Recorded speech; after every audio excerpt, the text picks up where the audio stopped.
So today I'm going to try to make a comfy little poncho. And since it's reversible, it's like getting 2 ponchos for the price of 1.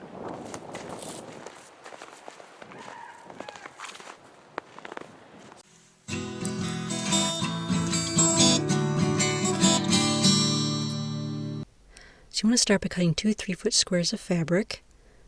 You might need them larger if you're taller. And you want to layer the 2 layers on top of each other. So you'll have 2 squares.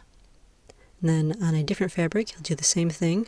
Cut 2 squares of the fabric, same size.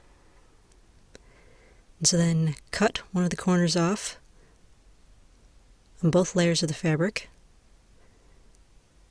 And then you're just going to sew along the short edges, the 2 short edges on either side of the neck hole. Do the same thing with the other fabric as well. You want to turn it so it's right side out so that the seams are facing inside. And the other one you want to turn inside out so the seams are facing on the outside.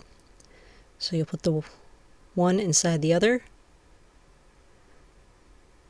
So you'll have 4 layers all together, and you're just going to sew 2 of the layers together all the way around. So you do the top 2 layers and the bottom 2 layers, just sewing the bottom. You want to leave the neck hole open. So just sew the 2 layers all the way around, and then you'll flip it right side out through the neck hole, and all the seams will be hidden inside. You'll have 4 layers of fabric once you get it flipped right side out.